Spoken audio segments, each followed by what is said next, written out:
Hey guys, today's January the 14th of 2014. I want to go over the Euro USD and give you my thoughts and my opinions.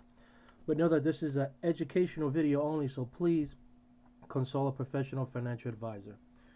All right, we can see that the Asian market was negative. The Hang Seng and the Nikkei. Shanghai was positive.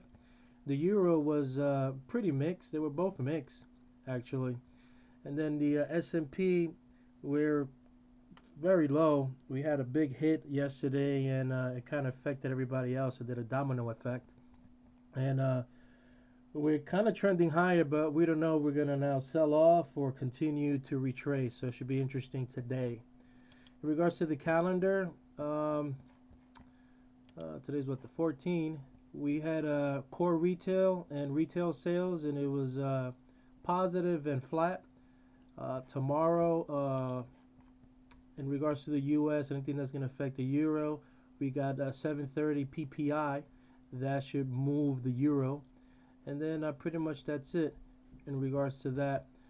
Commitment of commitment of traders, commodities and futures. We can see that the commercial are buying the euro and large speculators are selling the euro and retail. We haven't done the cross yet. But it looks like next week we'll find out what's actually where these big players and everyone else is putting their money in. And in regards to sentiment, it looks like it's going up. So looking at my chart, it looks like the euro is starting to have a bearish sentiment. So we'll see. In regards to forex performance, you can see that the euro on the daily. Freshen this up on the daily. It's negative 0.01%.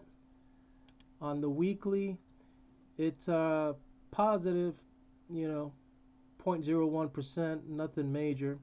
And on the monthly, it's a negative 0.50%. So that's where we're at on the euro. I got a lot of stuff I got to show you, so I'm going to browse through this real quickly. Okay, on the GAN emblem, we got dates to watch will be the 19th. And I got other dates I wanted to show you. As you can see highlighted, there's vibration dates between these pivot highs. And we have a geometry date, which is the 19th also. In regards to the square of 9, price and time, you can see that today, the 14th, we've got a hit. Really nothing there to vibrate with, but it's on the grid, so it should be interesting. Could possibly be resistance today. But we shall see. The day is not over. We have the 14 also here from the 1025 swing high. And you see that we've made two highs right here. So this could possibly be high for today.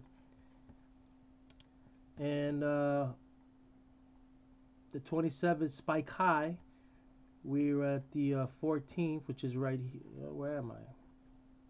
Right here. So it's lining up with the spike high, so it could possibly be a high for today. And we got one more to show you, which is the 14 right here. You got two highs and you got a low, so kind of mixed, but leaning, if you want to go with the clusters of the positive, could possibly be a high for today.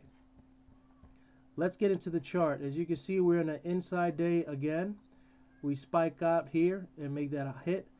And with the economic report on retail sales, the euro moved a little bit, but nothing much. It's still holding. And we put the GAN swing bar chart. It's not giving us the green light to go long yet.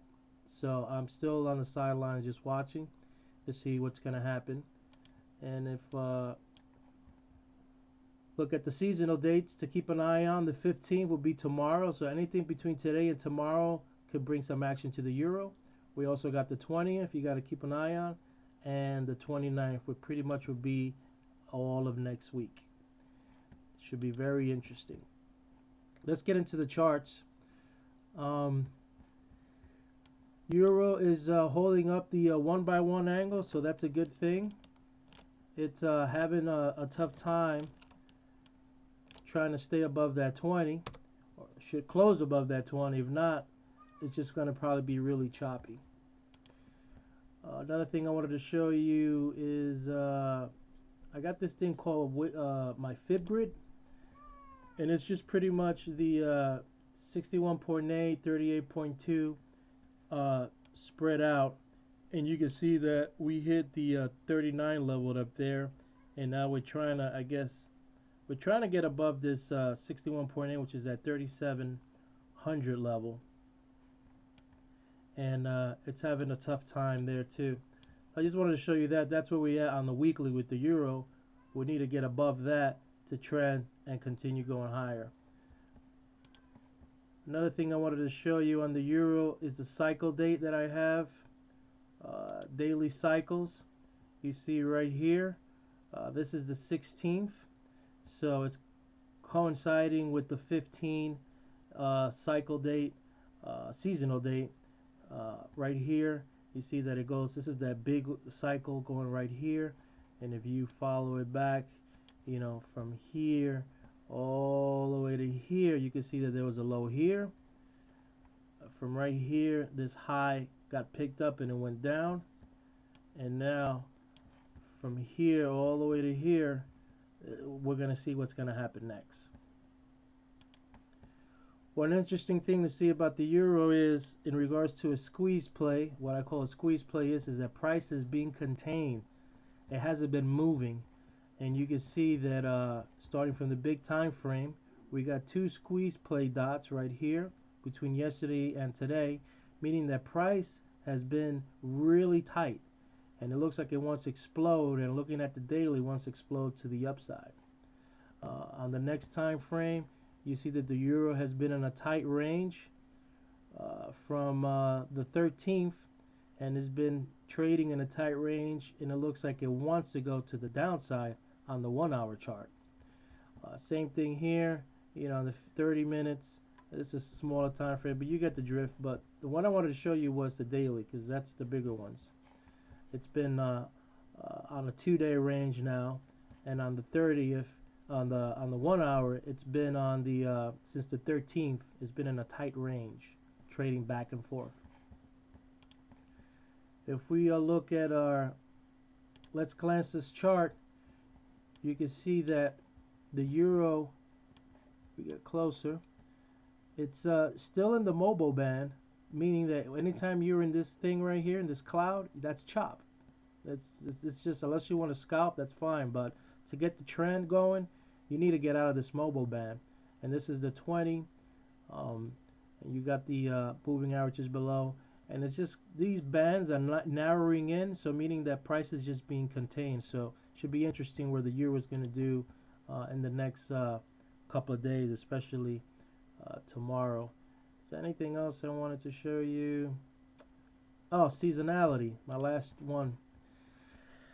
From the 20 years that the euro has been trading, from this year going back 20 years, if we go 20 years weekly and get really close, you can see that right here we end pretty much the month of January. You could count 1, 2, 3, 4, 5, 6, 7 years the euro has traded down on the January month. And if you count the up swings or trend, you got 1. This is kind of 1.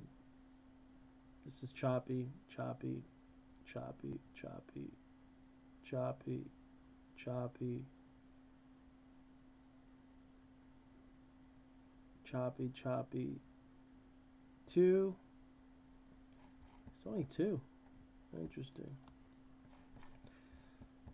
In other words, what it's trying to show you here, what the euro has done in the past, and a lot of it has been to the downside compared to the upside. There's a lot of this just been choppy, just been sideways. I mean, this one had a pop, a swing up. This one kind of trended higher, but it was choppy. It was kind of choppy, choppy, this one trended higher. So you got 1, 2. Was down. 3, the blue one. 4. So you get the idea. It's just kind of giving you what the euro has done in the past. If you look at the daily, 1 year on an average, this is what the euro is average could possibly do. And it put a low here, put a low here, and now it looks like it wants to put a high here and go down. And this is where we at right here. So it should be interesting how this will play, if this is going to play out, if it's going to go to the downside. So I figure I'd just let you know what I see in the charts.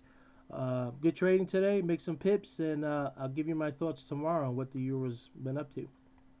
Peace.